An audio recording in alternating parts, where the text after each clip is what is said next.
welcome to Tales of Honor Podcast, a podcast dedicated to telling the true stories of the Congressional Medal of Honor.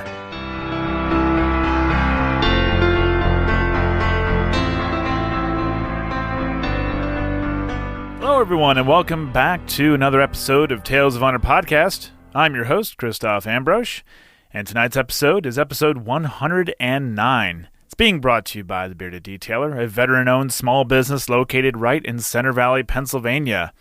What can you expect from The Bearded Detailer? Well, you can expect quality, of course, above anything else.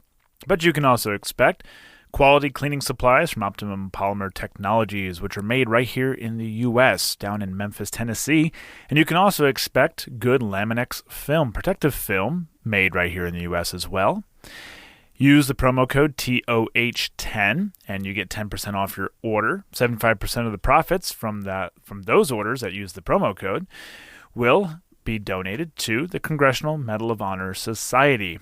Over on the website, also be sure to pick up your nice, comfortable Tri-Blend Tales of Honor podcast t-shirts. They're in stock, ready to ship. The Bearded Detailer, your dirt is his business. And now, a tale of honor. Mike was born on the 6th of November, 1924, in New Gulf, Texas, and enlisted in the U.S. Army in 1941 at the age of 16.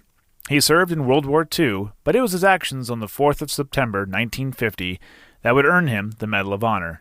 The citation reads, "For conspicuous gallantry and intrepidity at the risk of his life above and beyond the call of duty, Master Sergeant Mike C Pena distinguished himself by acts of gallantry and intrepidity above and beyond the call of duty while serving as member of Company F, 5th Cavalry Regiment, 1st Cavalry Division during combat operations against an armed enemy in Waigwan, Korea on September 4, 1950. That evening, under cover of darkness and a dreary mist, an enemy battalion moved within a few yards of Master Sergeant Pena's platoon. Recognizing the enemy's approach, Master Sergeant Pena and his men opened fire, but the enemy's sudden emergence and accurate point-blank fire forced the friendly troops to withdraw.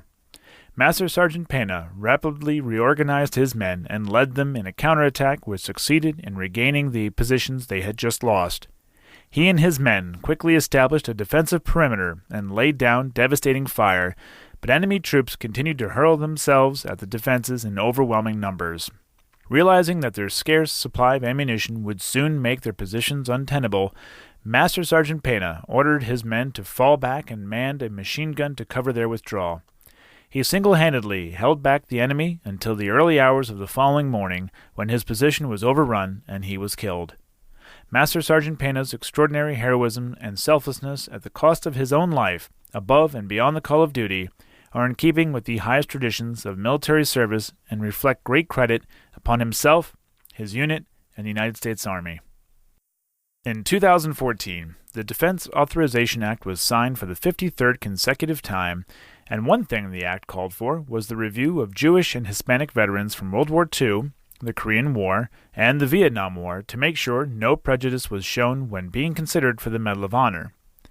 Mike's son, Michael David Pena, received his Medal of Honor from President Obama in a ceremony at the White House on the 18th of March, 2014. Michael Castaneda Pena is buried in the Cedarvale Bay City Cemetery in Bay City, Texas, Section 8, Row 15.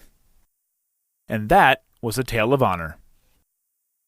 Thank you so much for listening to Tales of Honor Podcast. If you like this podcast, which of course I know that you do, please be sure to leave a nice review, a good rating, and tell a friend.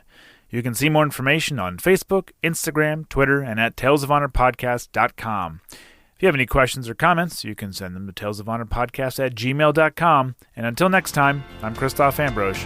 Thanks for listening.